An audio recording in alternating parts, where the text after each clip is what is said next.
Hey everyone, Liebermancer here. Thanks for tuning in to Master Quest, a show where I review games old and new as well as check out some tools or features that can breathe some new life into your favorite experiences. Today, I want to talk about a game that's near and dear to my heart, Radiata Stories. While some of the initial themes and tone of the game can be just a little bit childish, the game is, well, quite simply, fun. The game has some interesting sound and visual choices that can be a little off-putting at first glance, but are also a big contributor to the game's overall charm. Hey sis, where's breakfast? The game sees the player following the trials and tribulations of one Jack Russell, which, now that I think about it, years after playing it gets me wondering if there's a dog analogy in there somewhere. Anyway, the game opens up with Jack entering the night selection tournament.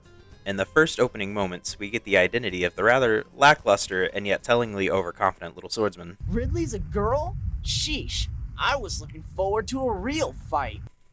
He is promptly defeated in the first round by the illustrious Ridley Silverlake. Side note, I never particularly associated axes with female characters, or knights I guess, and so this was always a fun choice I think. Anyway, Jack was expecting to have to amble back home and tell his sister of his admittedly embarrassing defeat, when he is surprisingly accepted into the Knights by virtue of his family name alone. After being assigned to the Rose Cochon Brigade under the command of Hans Rothschild, we have our initial cast of main characters. For those of you wondering what Rose Cochon actually means, there's a joke about that same topic in-game, and it means pink pig in French. Well, Rose is like pride, and the Cochon is the loyalty to country bit. Really? No.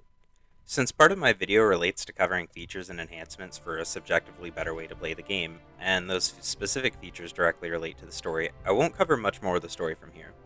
What I will say is that roughly halfway through the game, the player is prompted with a decision that sends them down one of two branching storylines that vastly change the flow and story beats, for the most part, of the game.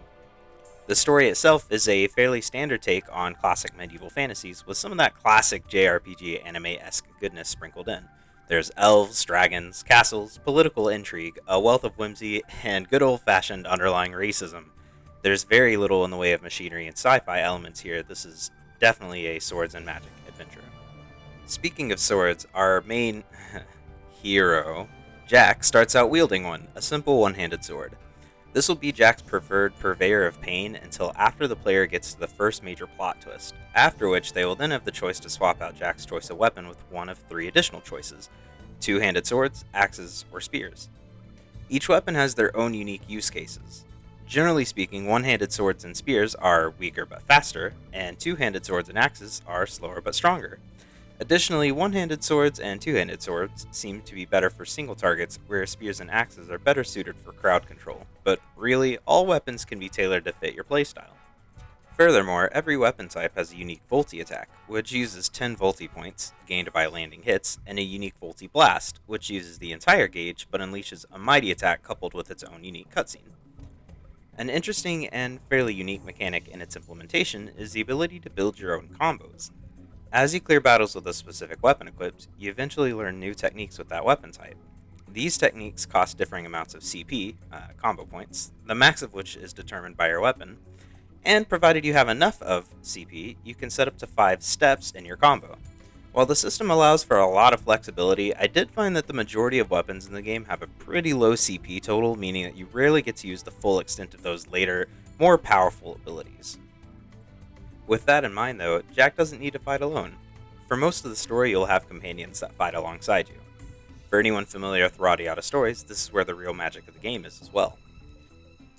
While the early parts of the game see you as a member under someone else's command, upon completion of the introduction, Jack is able to recruit his own party members and give them orders.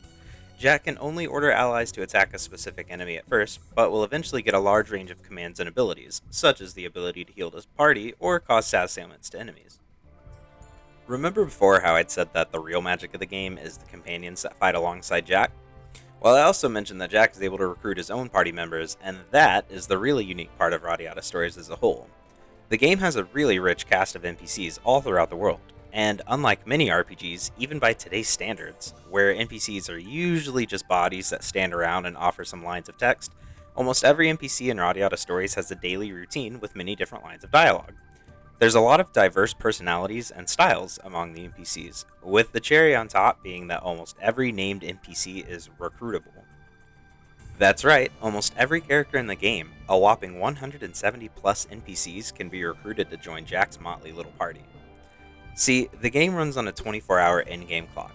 It's not a one-for-one real-time clock, with there being something like a few minutes of real-time equating to an hour in-game.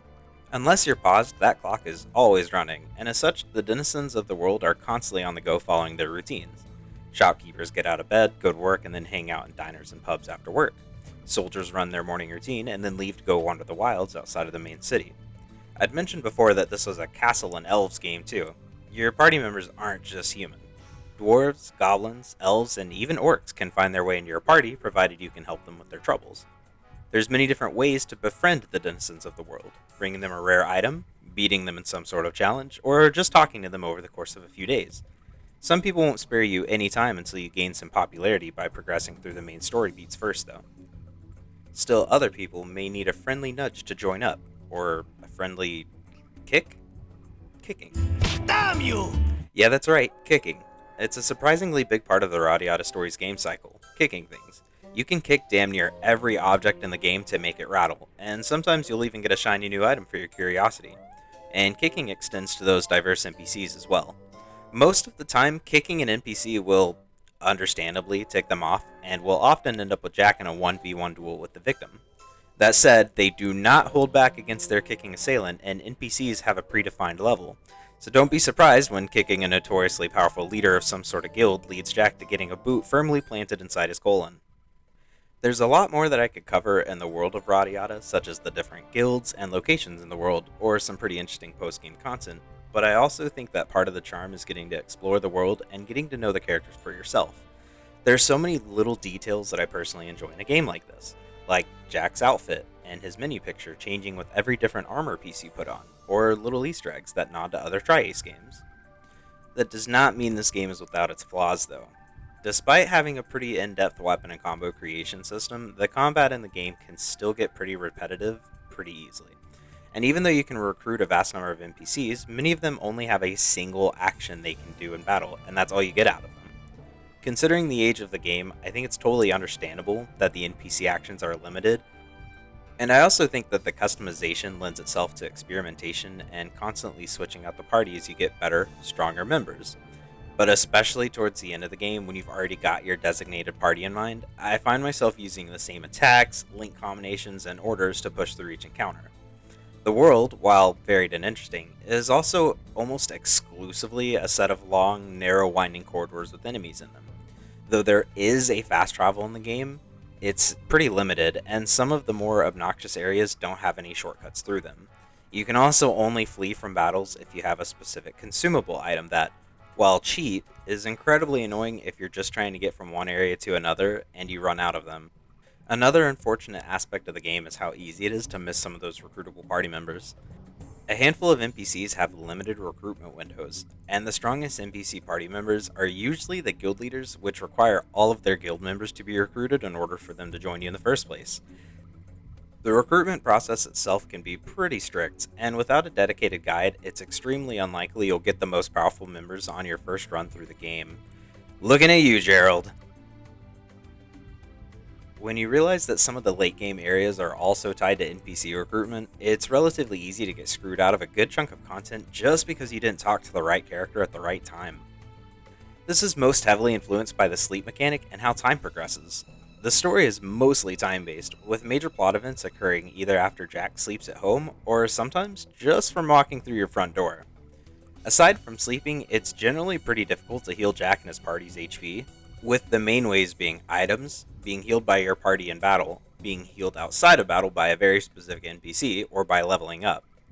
This means you'll be tempted to sleep at home for a quick pick-me-up, just to find that you've progressed the story and now some missions or characters are no longer available.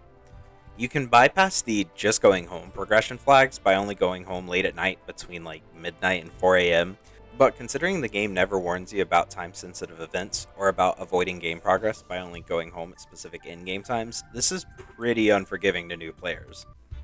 Whoa, damn it. This guy's tough. Real tough. All that said, I still love the game. It's charming and quirky, and even if it's hard to actually get everyone to join you, I still find a lot of fun in going around and befriending all of the different characters. I've beaten this game a handful of times and enjoyed it each time, save for some ambiguity within the story near the end of the game. Well, as it happens, Radiata Stories is one of those interesting games that straddles the line of popularity, but not so much as to be released anywhere other than the original PS2 physical copy. Unfortunately, the game was never even ported to the PS3 or PS4 stores for new players to experience it. I've been able to play the game on a PCSX2 emulator for a relatively smooth visual experience, but even then there were a couple graphical bugs requiring specific settings to alleviate. Without any changes to the default settings, there was this really weird ghosting double blur effect that made the in-game cutscenes look atrocious. This can be alleviated by making some emulator tweaks, but then screen transitions for entering battles and areas can have this pretty noticeable vertical black line issue. While it personally doesn't bother me, and it's definitely not a major issue considering the ghosting thing can be fixed, it could be distracting for others. While accessibility for the game is pretty difficult, considering it can really only be played on original hardware or emulated on PC, the major thing I wanted to help bring attention to is the treasure trove of deleted scenes that have recently been found still located in the game files. Originally found by a Reddit user and I believe this is pronounced, James Garrick, there's been an ongoing compilation and rebuilding of said deleted scenes. An absolutely ridiculous 2+ hours of content that has been painstakingly arranged in a series of videos on the YouTube channel appropriately named Radiata. What's so incredible here is not only the amount of content discovered, but just how recently it's been discovered too, with some of this content being compiled and released just this year. Among some of the content restored is entirely different story content following the branching storylines, including loads of cut or changed dialogue and character motivations, as well as completely different scene and character composition. For example, players of the game might know about Jack's sword passed down from his father, the Arbitrator.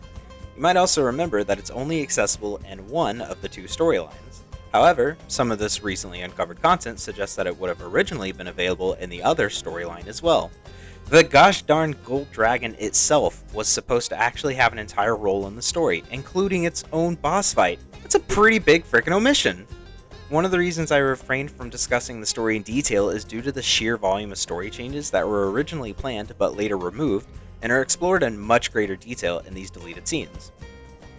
This information is so incredibly interesting because we can get a very solid look at the game that could have been, and it's a lot different than the one that we ended up getting.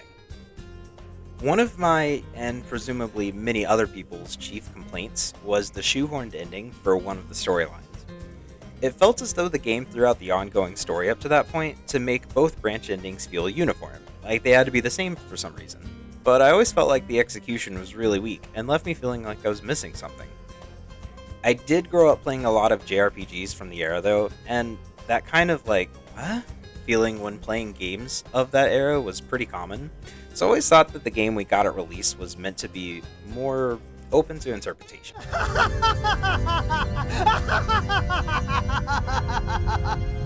That said, seeing so much cut content and motivations kind of proved that the feeling of missing something wasn't just me not understanding the story, but that the story itself had been mashed and mangled to fit a narrative that really wasn't cohesive at the end. This leads me to my closing thoughts. The Radiata YouTube channel has some excellent videos on the cut content. If you're familiar with the story already, I recommend watching them in branch order where possible.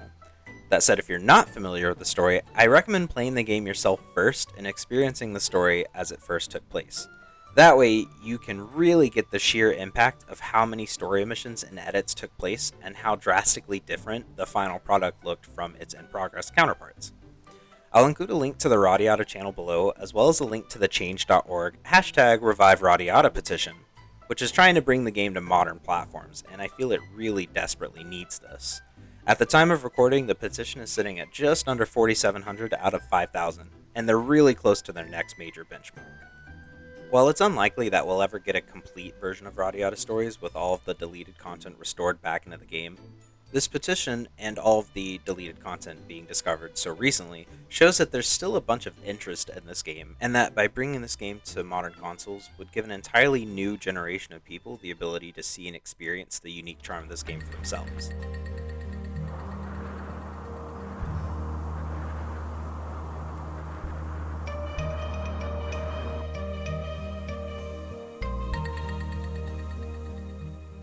Hey everyone, if you've made it here, thanks again for checking out my video and being a flagship viewer for my channel. I've got a bunch of other videos planned for the Master Quest series, as well as some fun challenges for a side series I affectionately refer to as Second Quest, so I hope you'll tune into those and let me know what you think. Having people go through the usual options, liking, subscribing, commenting, all that fun stuff, helps me garner attention and put more effort into making more videos and come up with a consistent schedule as I work YouTube in my daily life. Thanks again for tuning in, and see you soon.